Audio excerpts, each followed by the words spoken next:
Welcome to Soft Hour Library. Tonight's story begins now. Close your eyes and rest. Chapter 9. M. Gerard finds some clues. In the salon, I found the examining magistrate busily interrogating the old gardener Auguste. Poirot and the commissary, who were both present, greeted me respectively with a smile and a polite bow. I slipped quietly into a seat. M. Hortet was painstaking and meticulous in the extreme, but did not succeed in eliciting anything of importance. The gardening gloves Auguste admitted to be his. He wore them when handling a certain species of primula plant which was poisonous to some people. He could not say when he had worn them last. Certainly he had not missed them. Where were they kept? Sometimes in one place, sometimes in another. The spade was usually to be found in the small tool shed. Was it locked? Of course it was locked. Where was the key kept? Parbleu, it was in the door, of course. There was nothing of value to steal. Who would have expected a party of bandits, of assassins? Such things did not happen in Madame la Vicomtesse's time. M. Hortet signifying that he had finished with him, the old man withdrew, grumbling to the last. Remembering Poirot's unaccountable insistence on the footprints in the flower beds, I scrutinized him narrowly as he gave his evidence. Either he had nothing to do with the crime, or he was a consummate actor. Suddenly, just as he was going out of the door, an idea struck me. "Pardon, M. Hortet," I cried, "but will you permit me to ask him one question?" "But certainly, monsieur." Thus encouraged, I turned to Auguste. "Where do you keep your boots?" "Sac à papier," growled the old man. "On my feet, where else?" "But when you go to bed at night?" "Under my bed." "But who cleans them?" "Nobody. Why should they be cleaned? Is it that I promenade myself on the front like a young man? On Sunday I wear the Sunday boots, bien entendu, but otherwise." He shrugged his shoulders. I shook my head, discouraged. "Well, well," said the magistrate, "we do not advance very much. Undoubtedly we are held up until we get the return cable from Santiago. Has anyone seen Gerard? In verity that one lacks politeness. I have a very good mind to send for him, and—" "You will not have to send far, M. le Juge." The quiet voice startled us. Gerard was standing outside, looking in through the open window. He leaped lightly into the room and advanced to the table. "Here I am, M. le Juge, at your service. Accept my excuses for not presenting myself sooner." "Not at all, not at all," said the magistrate, rather confused. "Of course I am only a detective," continued the other. "I know nothing of interrogatories. Were I conducting one, I should be inclined to do so without an open window. Anyone standing outside can so easily hear all that passes. But no matter." M. Hortet flushed angrily. There was evidently going to be no love lost between the examining magistrate and the detective in charge of the case. They had fallen foul of each other at the start. Perhaps in any event it would have been much the same. To Gerard, all examining magistrates were fools, and to M. Hortet, who took himself seriously, the casual manner of the Paris detective could not fail to give offense. "Eh bien, M. Gerard," said the magistrate rather sharply. "Without doubt, you have been employing your time to a marvel. You have the names of the assassins for us, have you not? And also the precise spot where they find themselves now." Unmoved by this irony, Gerard replied, "I know at least where they have come from." Comment. Gerard took two small objects from his pocket and laid them down on the table. We crowded round. The objects were very simple ones, the stub of a cigarette and an unlighted match. The detective wheeled round on Poirot. "What do you see there?" he asked. There was something almost brutal in his tone. It made my cheeks flush, but Poirot remained unmoved. He shrugged his shoulders. "A cigarette end and a match. And what does that tell you?" Poirot spread out his hands. "It tells me nothing." "Ah," said Gerard in a satisfied voice, "you haven't made a study of these things. That's not an ordinary match, not in this country at least. It's common enough in South America. Luckily, it's unlighted. I mightn't have recognized it otherwise." Evidently, one of the men threw away his cigarette end and lit another, spilling one match out of the box as he did so. "And the other match?" asked Poirot. "Which match?" "The one he did light his cigarette with. You have found that also?" "No. Perhaps you didn't search very thoroughly." Not search thoroughly. For a moment it seemed as though the detective were going to break out angrily, but with an effort he controlled himself. "I see you love a joke, M. Poirot, but in any case, match or no match, the cigarette end would be sufficient. It is a South American cigarette with licorice pectoral paper." Poirot bowed. The commissary spoke. "The cigarette end and match might have belonged to M. Renaud. Remember, it is only 2 years since he returned from South America." "No," replied the other confidently. "I have already searched among the effects of M. Renaud. The cigarettes he smoked and the matches he used are quite different." "You do not think it odd," asked Poirot, "that these strangers should come unprovided with a weapon, with gloves, with a spade, and that they should so conveniently find all these things?" Gerard smiled in a rather superior manner. "Undoubtedly it is strange. Indeed, without the theory that I hold, it would be inexplicable." "Aha," said M. Hortet, an accomplice within the house." "Or outside it," said Gerard with a peculiar smile. "But someone must have admitted them.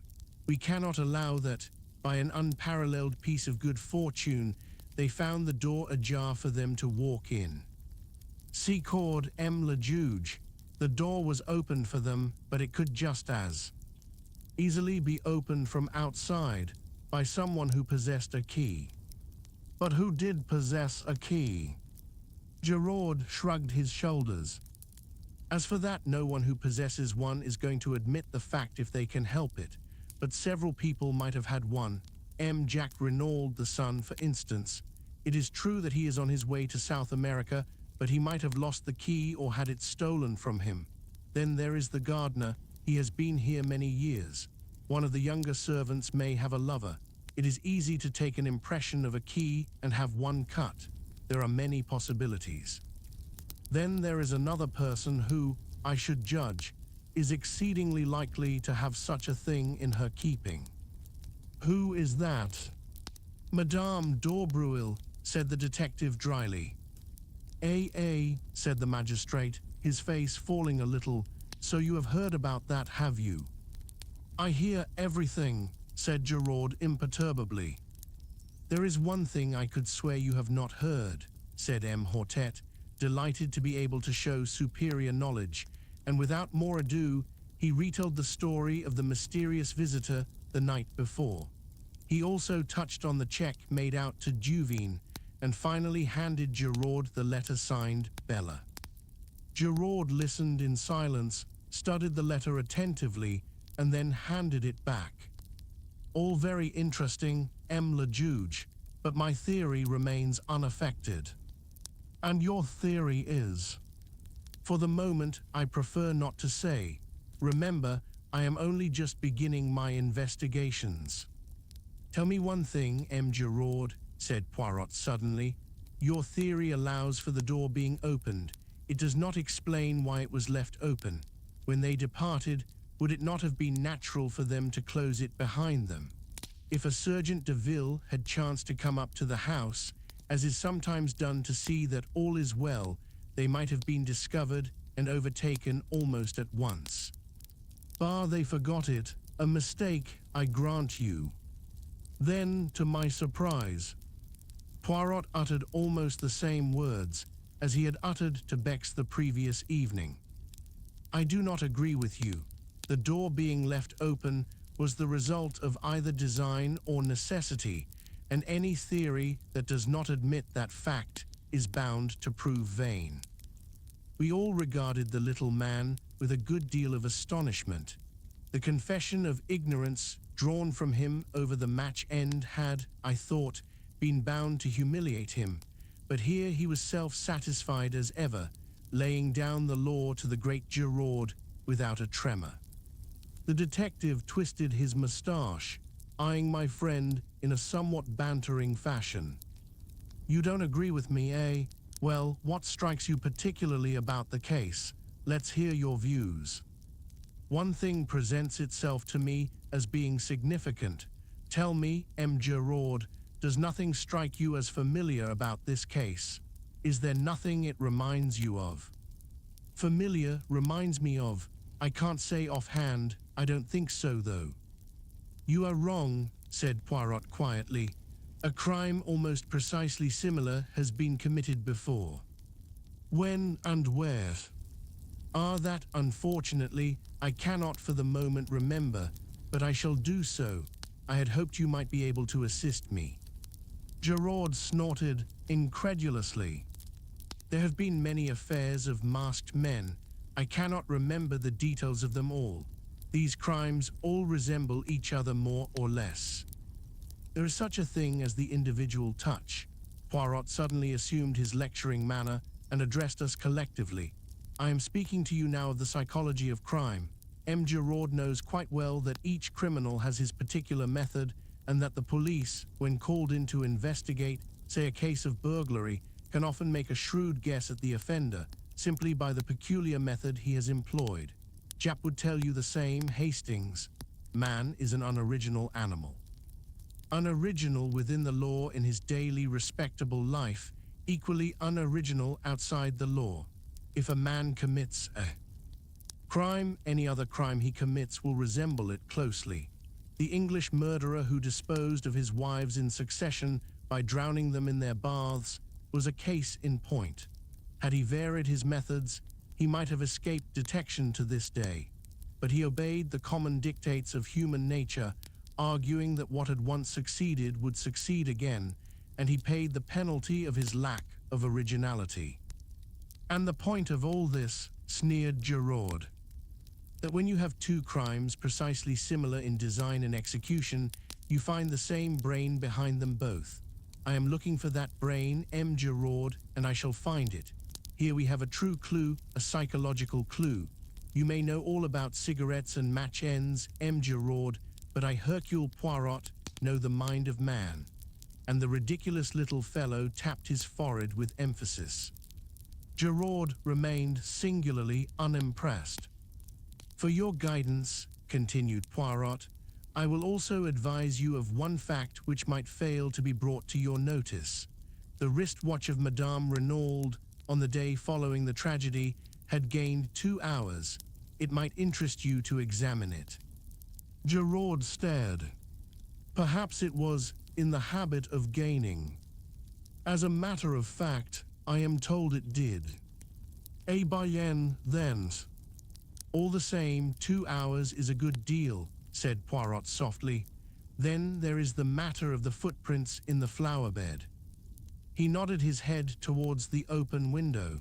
Giraud took 2 eager strides and looked out. "This bed here?" "Yes, but I see no footprints." "No," said Poirot, straightening a little pile of books on a table. "There are none." For a moment, an almost murderous rage obscured Giraud's face. He took 2 strides towards his tormentor, but at that moment, the salon door was opened, and Marchot announced, "M. Stoner, the secretary, has just arrived from England. May he enter?" Chapter 10, Gabriel Stoner. The man who entered the room was a striking figure, very tall. With a well-knit athletic frame and a deeply bronzed face and neck, he dominated the assembly. Even Giraud seemed anemic beside him. When I knew him better, I realized that Gabriel Stoner was quite an unusual personality. English by birth, he had knocked about all over the world. He had shot big game in Africa, traveled in Korea, ranched in California, and traded in the South Sea Islands. He had been secretary to a New York railway magnate, and had spent a year encamped in the desert with a friendly tribe of Arabs. His unerring eye picked out M. Hortet. The examining magistrate in charge of the case. Pleased to meet you, M. le Juge. This is a terrible business. How's Mrs. Renaud? Is she bearing up fairly well? It must have been an awful shock to her. Terrible, terrible, said M. Hortet. Permit me to introduce M. Bex, our commissary of police, M. Giraud of the Sûreté. This gentleman is M. Hercule Poirot. M. Renaud sent for him, but he arrived too late to do anything to avert the tragedy. A friend of M. Poirot's, Captain Hastings. Stoner looked at Poirot with some interest. Sent for you, did he? You did not know, then, that M. Renaud contemplated calling in a detective, interposed M. Bex. No, I didn't, but it doesn't surprise me a bit. Why? Because the old man was rattled. I don't know what it was all about. He didn't confide in me. We weren't on those terms, but rattled he was, and badly. Said M. Hortet, but you have no notion of the cause. That's what I said, sir. You will pardon me, M. Stoner, but we must begin with a few formalities. Your name? Gabriel Stoner. How long ago was it that you became secretary to M. Renaud? About 2 years ago, when he first arrived from South America. I met him through a mutual friend, and he offered me the post. A thundering good boss he was too. Did he talk to you much about his life in South America? Yes, a good bit. Do you know if he was ever in Santiago? Several times, I believe. He never mentioned any special incident that occurred there, anything that might have provoked some vendetta against him. Never. Did he speak of any secret that he had acquired while sojourning there? No. Did he ever say anything at all about a secret? Not that I can remember, but for all that, there was a mystery about him. I've never heard him speak of his boyhood, for instance, or of any incident prior to his arrival in South America. He was a French-Canadian by birth, I believe, but I've never heard him speak of his life in Canada. He could shut up like a clam if he liked. So, as far as you know, he had no enemies, and you can give us no clue as to any secret to obtain possession of which he might have been murdered. That's so. M. Stoner, have you ever heard the name of Juvine in connection with M. Renaud? Juvine, he tried the name over thoughtfully. I don't think I have, and yet it seems familiar. Do you know a lady, a friend of M. Renaud, whose Christian name is Bella? Again, Mr. Stoner shook his head.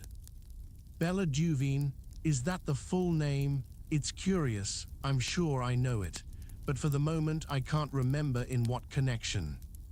The magistrate coughed. You understand, M. Stoner, the case is like this. There must be no reservations. You might perhaps, through a feeling of consideration for Madame Renaud, for whom I gather you have a great esteem and affection, you might... Enfin, said M. Hortet, getting rather tied up in his sentence, there must absolutely be no reservations. Stoner stared at him, a dawning light of comprehension in his eyes. I don't quite get you, he said gently. Where does Mrs. Renaud come in? I've an immense respect and affection for that lady. She's a very wonderful and unusual type, but I don't quite see how my reservations, or otherwise, could affect her. Not if this Bella Juvine should prove to have been something more than a friend to her husband. Ah, said Stoner, I get you now, but I'll bet my bottom dollar that you're wrong. The old man never so much as looked at a petticoat. He just adored his own wife. They were the most devoted couple I know. M. Hortet shook his head gently. M. Stoner, we hold absolute proof. A love letter written by this Bella to M. Renaud, accusing him of having tired of her. Moreover, we have further proof that at the time of his death, He was carrying on an intrigue with a Frenchwoman, a Madame d'Aubreuil, who rents the adjoining villa. And this is the man who, according to you, never looked at a petticoat. The secretary's eyes narrowed. Hold on, M. le Juge. You're barking up the wrong tree. I knew Paul Renaud. What you've just been saying is utterly impossible. There's some other explanation. The magistrate shrugged his shoulders. What other explanation could there be? What leads you to think it was a love affair? Madame d'Aubreuil was in the habit of visiting him here in the evenings. Also, since M. Renaud came to the Villa Genevieve, Madame d'Aubreuil has paid large sums of money into the bank in notes. In all, the amount totals £4,000 of your English money. I guess that's right, said Stoner quietly. I transmitted him those sums at his request, but it wasn't an intrigue. Eh, mon Dieu, what else could it be? Blackmail, said Stoner sharply, bringing down his hand with a slam on the table. That's what it was. Ah, voilà une idée, cried the magistrate, shaken in spite of himself. Blackmail, repeated Stoner. The old man was being bled, and at a good rate too, 4,000 in a couple of months. Hugh, I told you just now there was a mystery about Renaud. Evidently, this Madame d'Aubreuil knew enough of it to put the screws on. It is possible, the commissary cried excitedly. Decidedly, it is possible. Possible, roared Stoner. It's certain, tell me have. You asked Mrs. Renaud about this love affair stunt of yours. No, monsieur, we did not wish to occasion her any distress if it could reasonably be avoided. Distress? Why, she'd laugh in your face. I tell you, she and Renaud were a couple in 100. Ah, that reminds me of another point, said M. Hortet. Did M. Renaud take you into his confidence at all as to the dispositions of his will? I know all about it, took it to the lawyer for him after he'd drawn it out. I can give you the name of his solicitors if you want to see it. They've got it there, quite simple. Half in trust to his wife for her lifetime, the other half to his son, a few legacies. I rather think he left me 1,000. When was this will drawn up? Oh, about 1.5 years ago. Would it surprise you very much, M. Stoner, to hear that M. Renaud had made another will less than a fortnight ago? Stoner was obviously very much surprised. I'd no idea of it. What's it like? The whole of his vast fortune is left unreservedly to his wife. There is no mention of his son. Mr. Stoner gave vent to a prolonged whistle. I call that rather rough on the lad. His mother adores him, of course, but to the world at large, it looks rather like a want of confidence on his father's part. It will be rather galling to his pride. Still, it all goes to prove what I told you, that Renaud and his wife were on first-rate terms. Quite so, said M. Hortet. It is possible we shall have to revise our ideas on several points. We have, of course, cabled to Santiago and are expecting a reply from there any minute. In all possibility, everything will then be perfectly clear and straightforward. On the other hand, if your suggestion of blackmail is true, Madame d'Aubreuil ought to be able to give us valuable information. Poirot interjected a remark.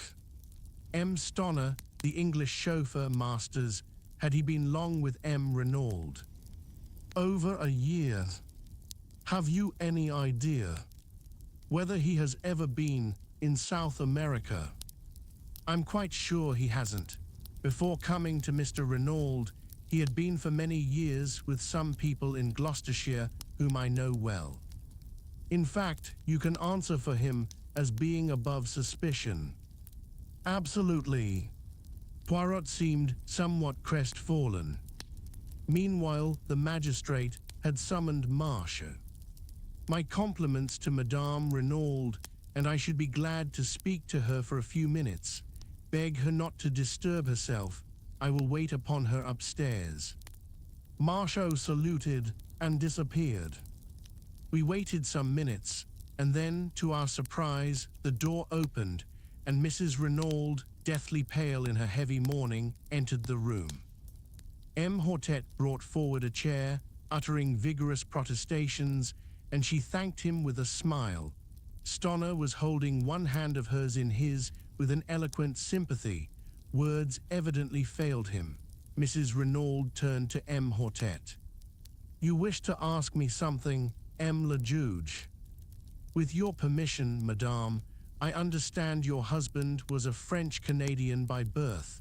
Can you tell me anything of his youth or upbringing?" She shook her head. "My husband was always very reticent about himself, monsieur. He came from the Northwest, I know, but I fancy that he had an unhappy childhood, for he never cared to speak of that time. Our life was lived entirely in the present and the future." "Was there any mystery in his past life?" Mrs. Renaud smiled a little and shook her head. "Nothing so romantic, I am sure, M. le Juge." M. Hortet also smiled. "True, we must not permit ourselves to get melodramatic. There is one thing more," he hesitated. Stonner broke in impetuously. "They've got an extraordinary idea into their heads, Mrs. Renaud. They actually fancy that Mr. Renaud was carrying on an intrigue with a Madame d'Aubreuil, who, it seems, lives next door." The scarlet color flamed into Mrs. Renaud's cheeks. She flung her head up, then bit her lip, her face quivering. Stonner stood looking at her in astonishment, but M. Bex leaned forward and said gently, "We regret to cause you pain, madame, but have you any reason to believe that Madame d'Aubreuil was your husband's mistress?" With a sob of anguish, Mrs. Renaud buried her face in her hands. Her shoulders heaved convulsively. At last, she lifted her head and said brokenly, "She may have been. Never in all my life have I seen anything to equal the blank amazement on Stonner's face. He was thoroughly taken aback." Chapter 11, Jack Renaud. What the next development of the conversation would have been, I cannot say, for at that moment the door was thrown violently open, and a tall young man strode into the room. Just for a moment, I had the uncanny sensation that the dead man had come to life again. Then I realized that this dark head was untouched with gray, and that, in point of fact, it was a mere boy who now burst in among us with so little ceremony.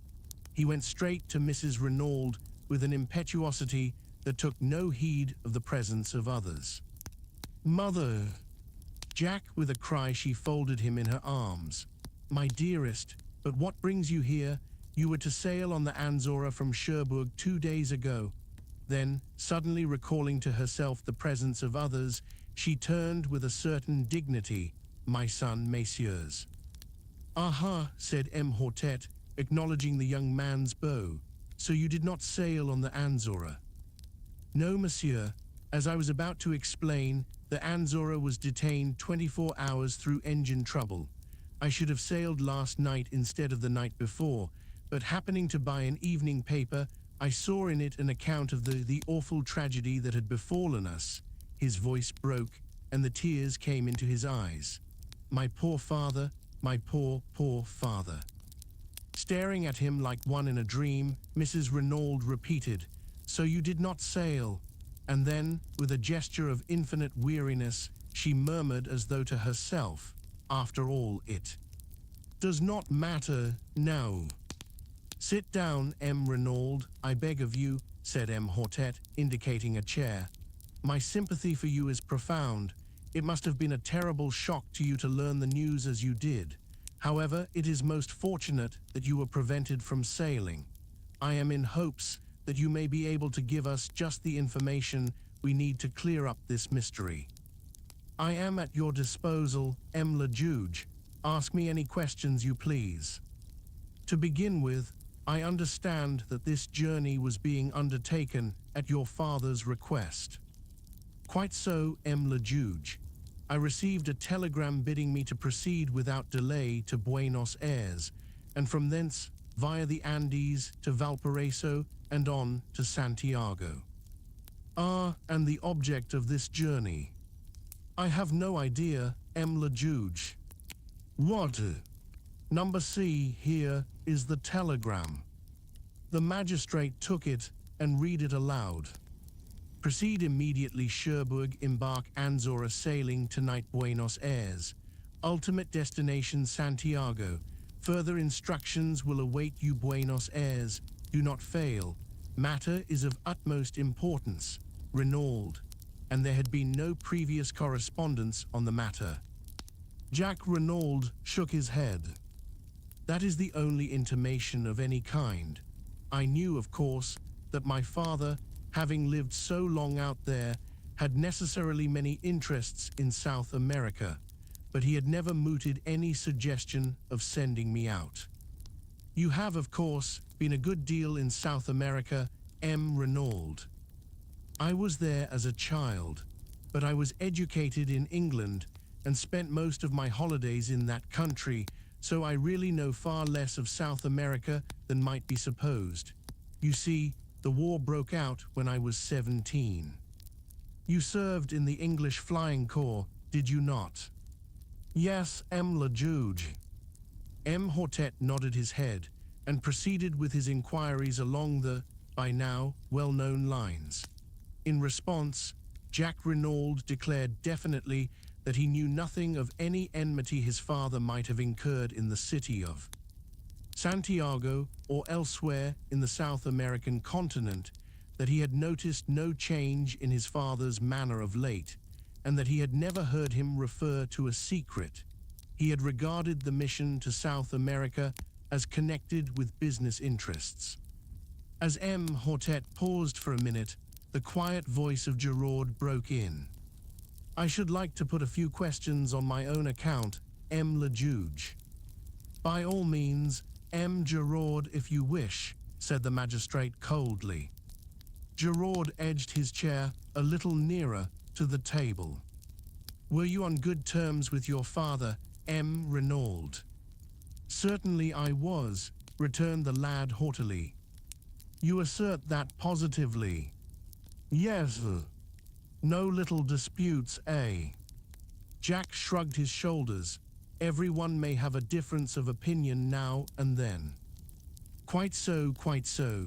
But if anyone were to assert that you had a violent quarrel with your father on the eve of your departure for Paris, that person, without doubt, would be lying. I could not but admire the ingenuity of Giraud. His boast, I know everything, had been no idle one. Jack Renaud was clearly disconcerted by the question. We did have an argument, he admitted. An argument. In the course of that argument did you use this phrase, when you are dead, I can do as I please? I may have done, muttered the other, I don't know. In response to that, did your father say, but I am not dead yet, to which you responded, I wish you were? The boy made no answer. His hands fiddled nervously with the things on the table in front of him.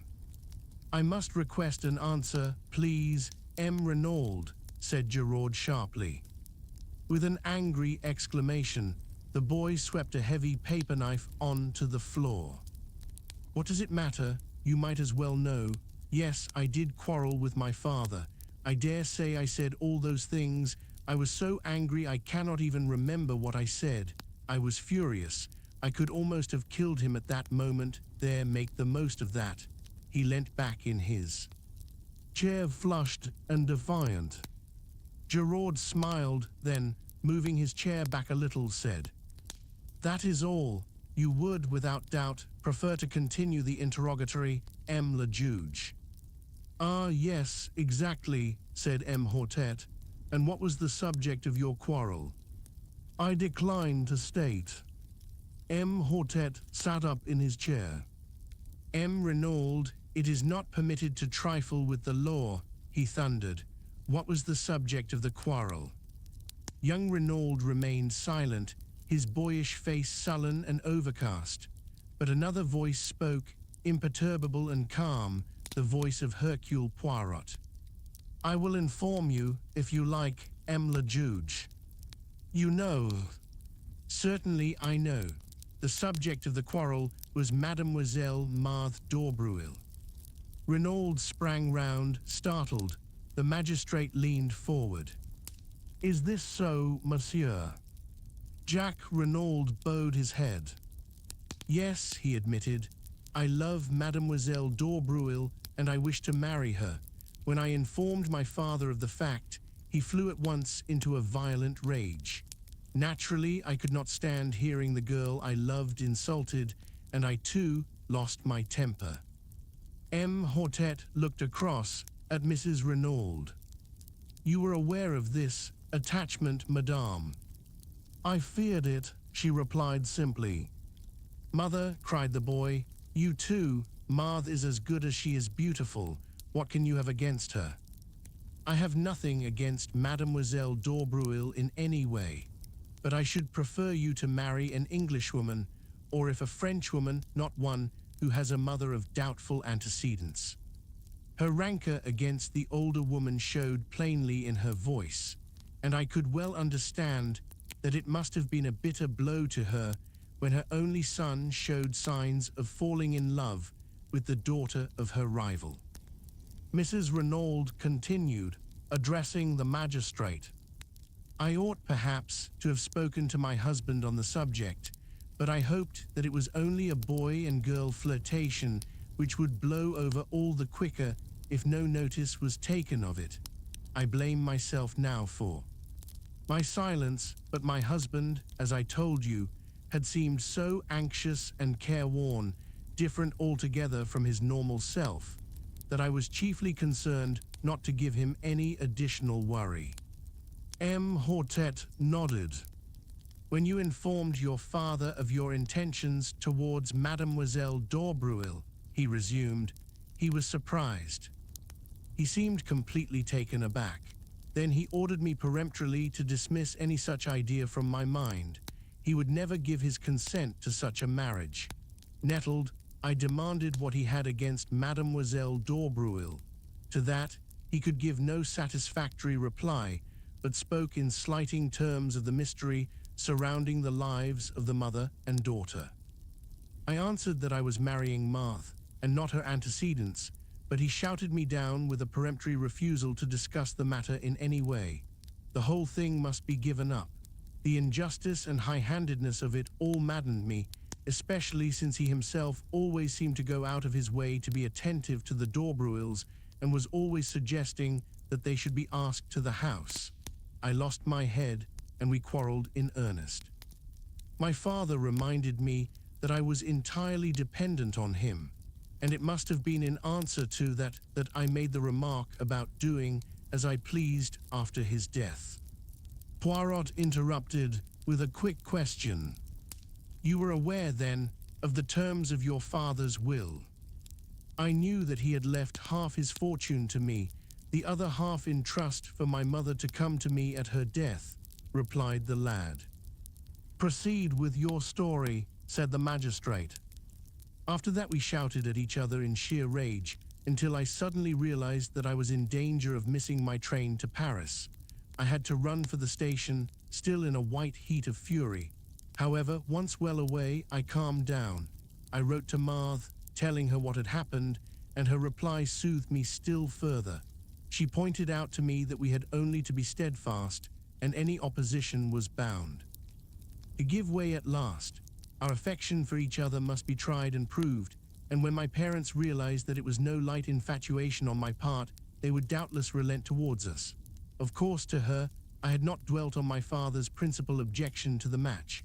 I soon saw that I should do my cause no good by violence. My father wrote me several letters to Paris, affectionate in tone, and which did not refer to our disagreement or its cause, and I replied in the same strain. "You can produce those letters, said Gerard. "I did not keep them." "No matter," said the detective. Renaud looked at him for a moment, but the magistrate was continuing his questions. "To pass to another matter, are you acquainted with the name of Juvine M. Renaud?" Juvine, said Jack. Juvine. He leant forward and slowly picked up the paper knife he had swept from the table. As he lifted his head, his eyes met the watching ones of Gerard. Juvine, no, I can't say I am. Will you read this letter, M. Renaud, and tell me if you have any idea as to who the person was who addressed it to your father? Jack Renaud took the letter and read it through, the color mounting in his face as he did so. Addressed to my father, the emotion and indignation in his tones were evident. Yes, we found it in the pocket of his coat. Does he hesitated, throwing the merest fraction of a glance towards his mother. The magistrate understood. As yet, no. Can you give us any clue as to the writer? I have no idea whatsoever. M. Hortet sighed. A most mysterious case. Ah, well, I suppose we can now rule out the letter altogether. What do you think, M. Gerard? It does not seem to lead us anywhere. It certainly does not, agreed the detective with emphasis. And yet, sighed the magistrate, it promised at the beginning to be such a beautiful and simple case.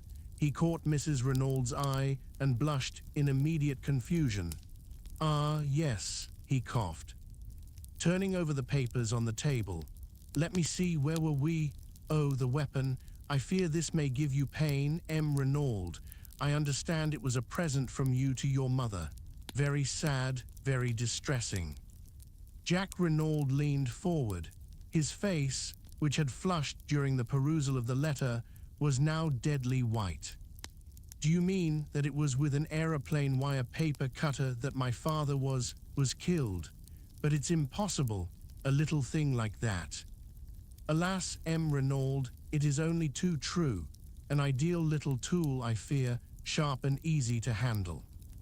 Where is it? Can I see it? Is it still in the body? Oh no, it had been removed. You would like to see it? To make sure, it would be as well perhaps, though Madame has already identified it. Still, M. Bex, might I trouble you? Certainly, M. le Juge. I will fetch it immediately. Would it not be better to take M. Renaud to the shed? Suggested Gerard smoothly. Without doubt, he would wish to see his father's body. The boy made a shivering gesture of negation, and the magistrate, always disposed to cross Gerard whenever possible, replied. But no, not at present. M. Bex will be so kind as to bring it to us here. The commissary left the room. Stoner crossed to Jack and wrung him by the hand. Poirot had risen and was adjusting a pair of candlesticks that struck his trained eye as being a shade askew. The magistrate was reading the mysterious love letter through a last time, clinging desperately to his first theory of jealousy and a stab in the back. Suddenly, the door burst open, and the commissary rushed in. M. le Juge, M. le Juge. But yes, what is it? The dagger, it is gone. Comment gone. Vanished, disappeared. The glass jar that contained it is empty. What? I cried. Impossible. Why, only this morning I saw, the words died on my tongue. But the attention of the entire room was diverted to me. What is that you say? Cried the commissary. This morning. I saw it there this morning, I said slowly. About an hour and a half ago, to be accurate. You went to the shed then. How did you get the key? I asked the Sergeant de Ville for it.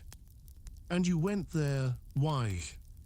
I hesitated, but in the end, I decided that the only thing to do was to make a clean breast of it.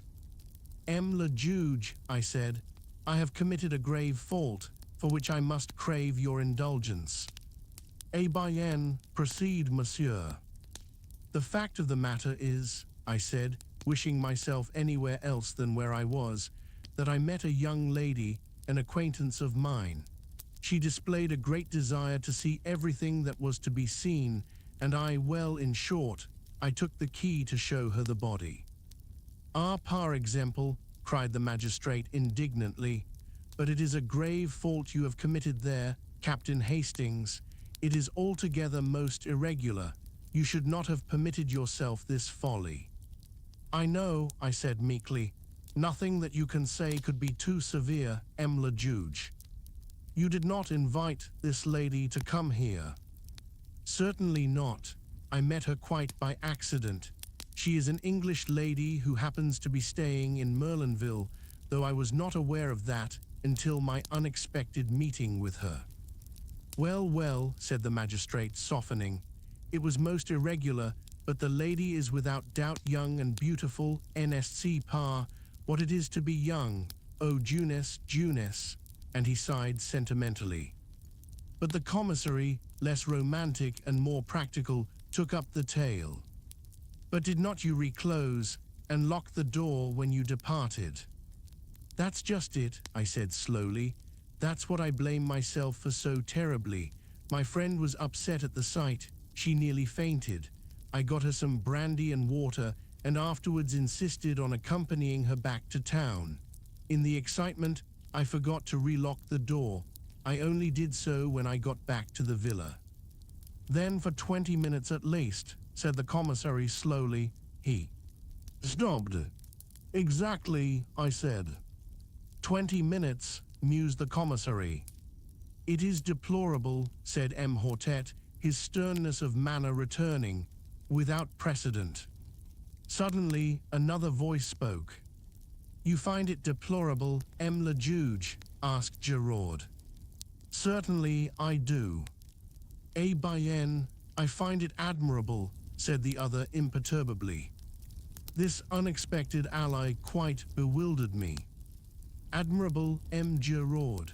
asked the magistrate, studying him cautiously out of the corner of his eye.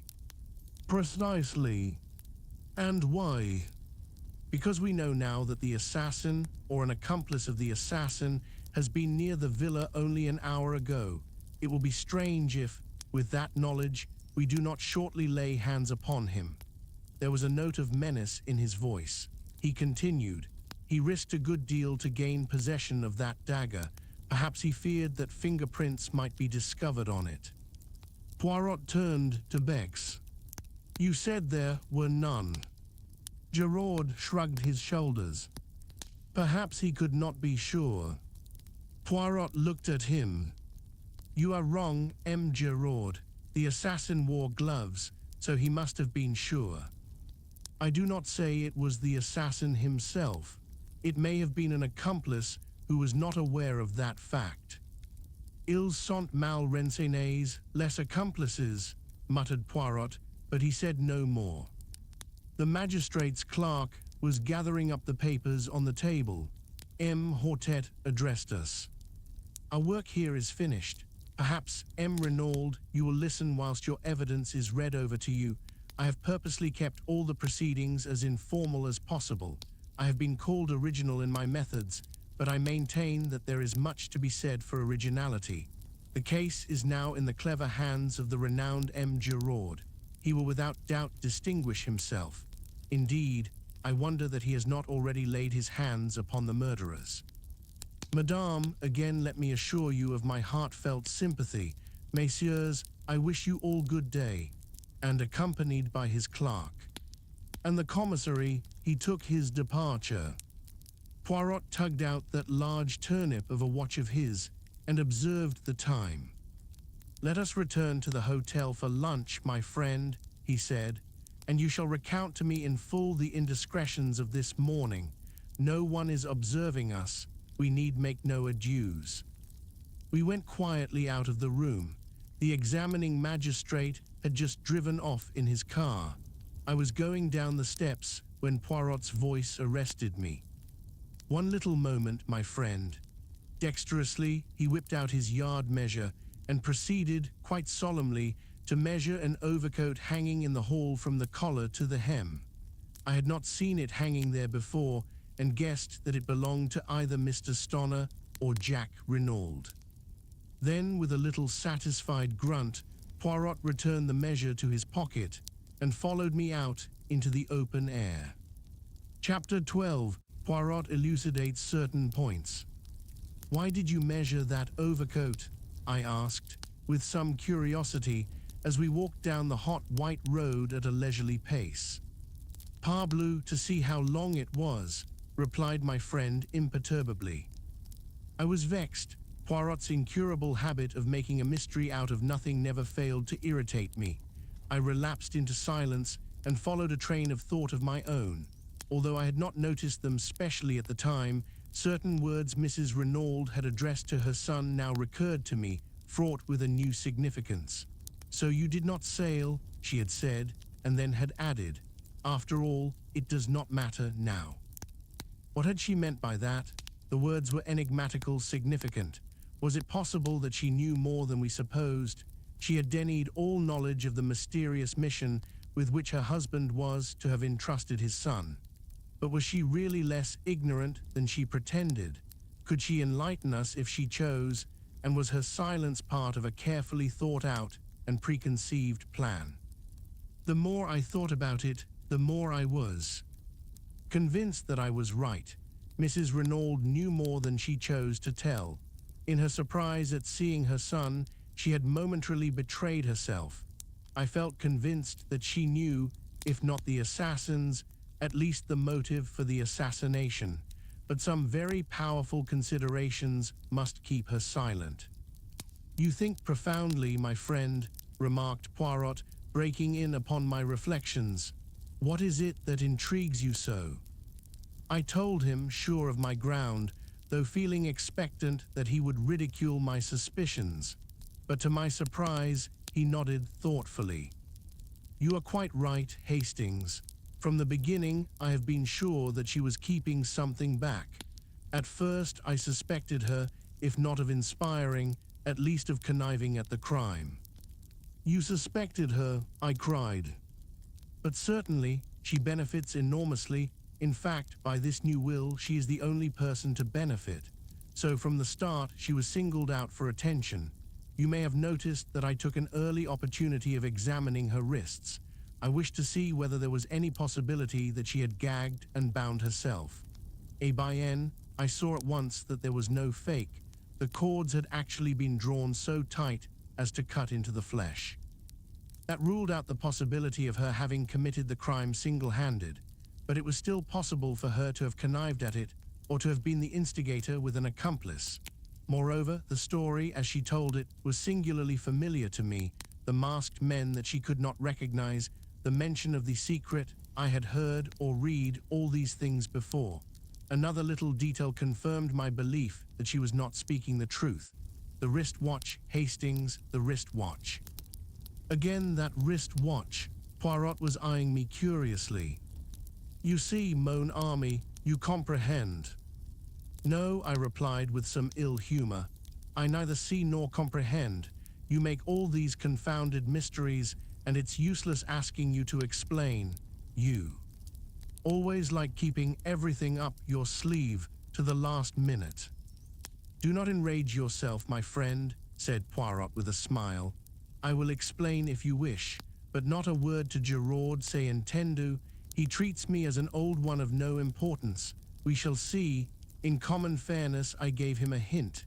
If he does not choose to act upon it, that is his own lookout." I assured Poirot that he could rely upon my discretion. "C'est bien, let us then employ our little grey cells. Tell me, my friend, at what time, according to you, did the tragedy take place?" "Why, at 2 o'clock or thereabouts," I said, astonished. "You remember, Mrs. Renaud told us that she heard the clock strike while the men were in the room." "Exactly, and on the strength of that, you, the examining magistrate, Bex, and everyone else, accept the time without further question.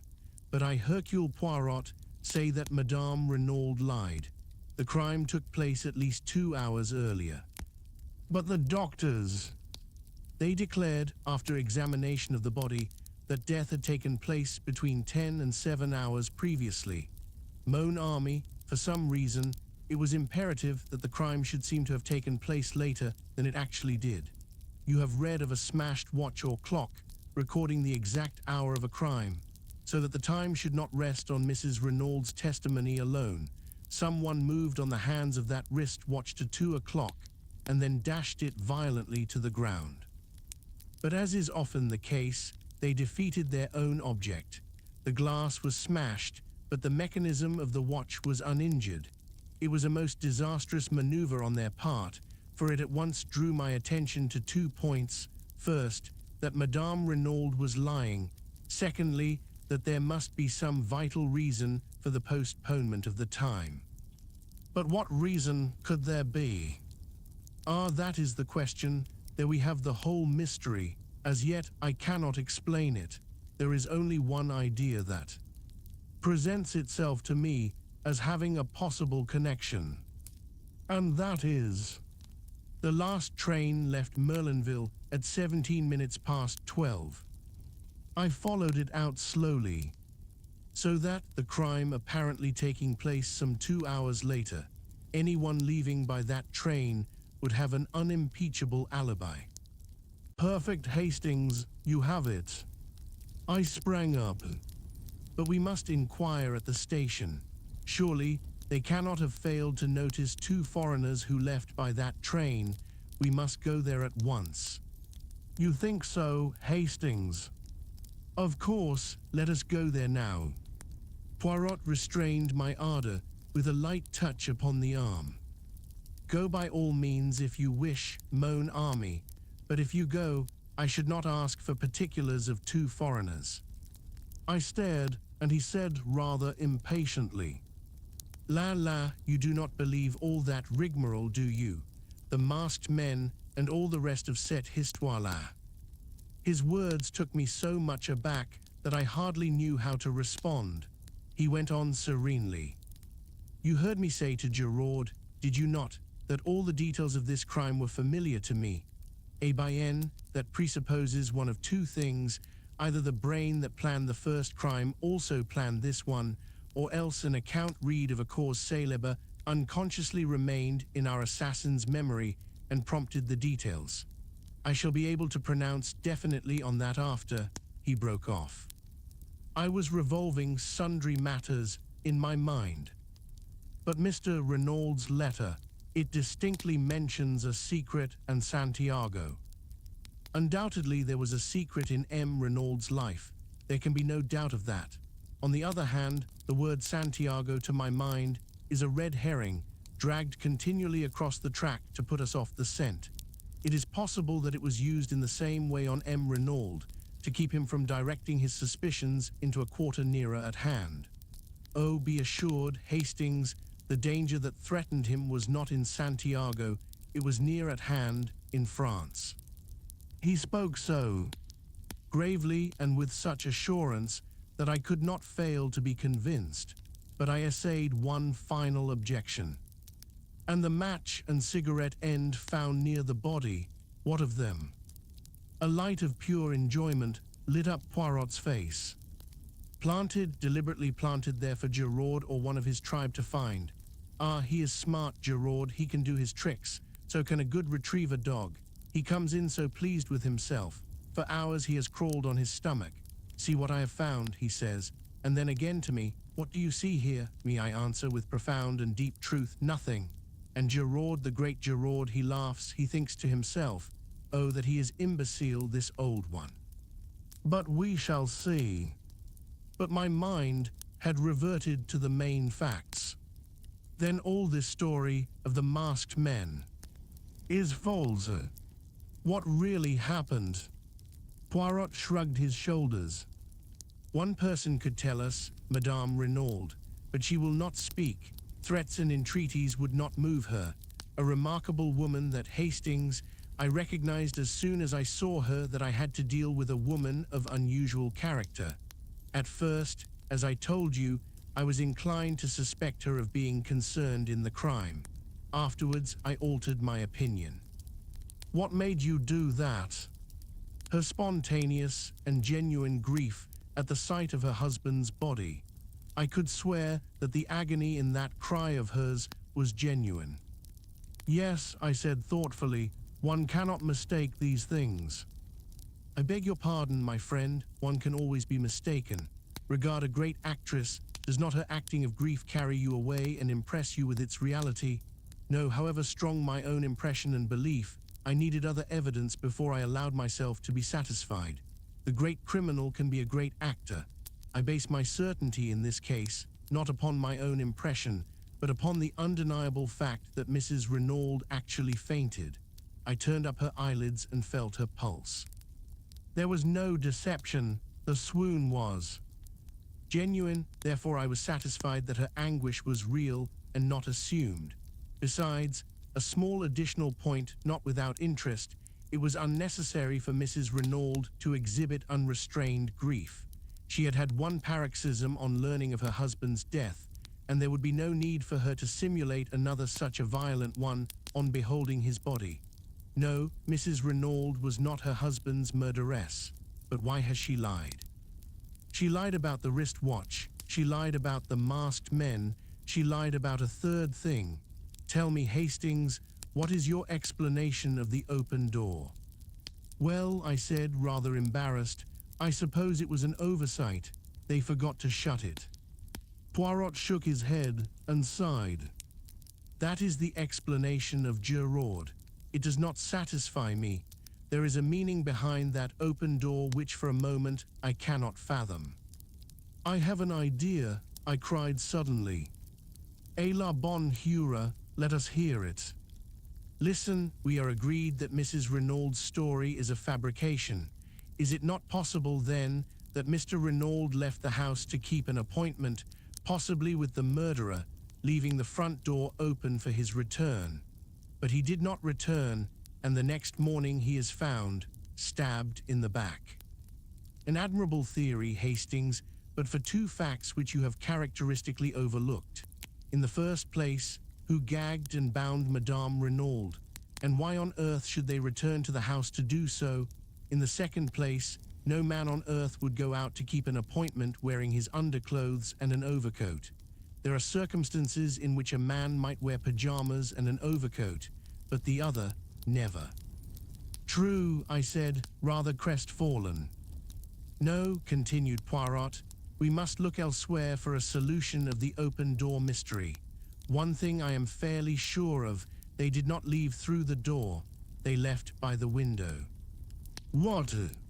Precisely. But there were no footmarks in the flower bed underneath.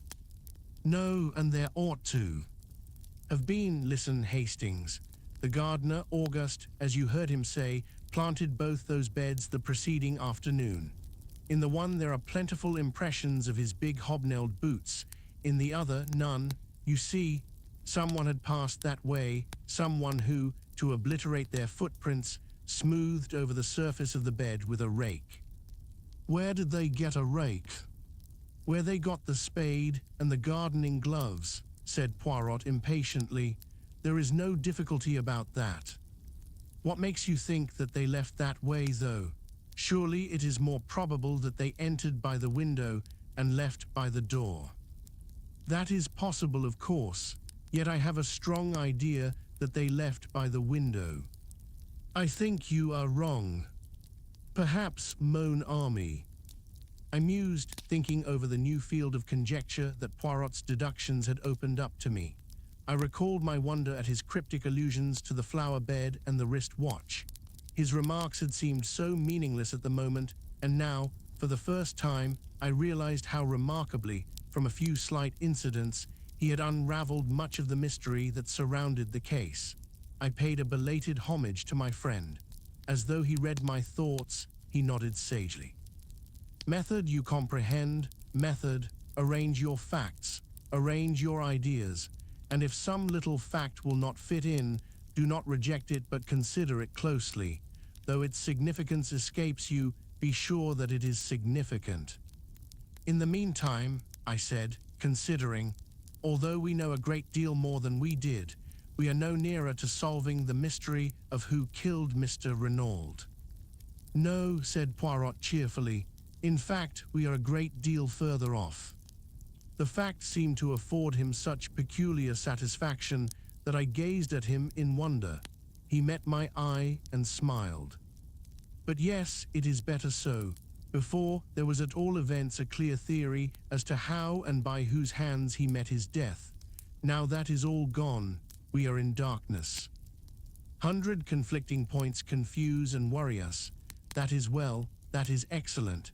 Out of confusion comes forth order, but if you find order to start with, if a crime seems simple and above board, A by N Mayfie's vuse, it is, how do you say it, cooked. The great criminal is simple, but very few criminals are great. In trying to cover up their tracks, they invariably betray themselves. Our moan army, I would that someday I could meet a really great criminal, one who commits his crime and then does nothing. Even I, Hercule Poirot, might fail to catch such a one. But I had not followed his words. A light had burst upon me. Poirot, Mrs. Renaud, I see it now.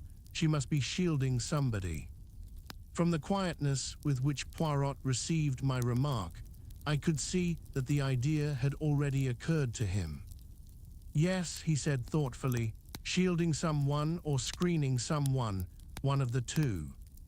I saw very little difference between the two words, but I developed my theme with a good deal of earnestness. Poirot maintained a strictly non-committal attitude, repeating, "It may be, yes, it may be, but as yet I do not know. There is something very deep underneath all this. You will see, something very deep."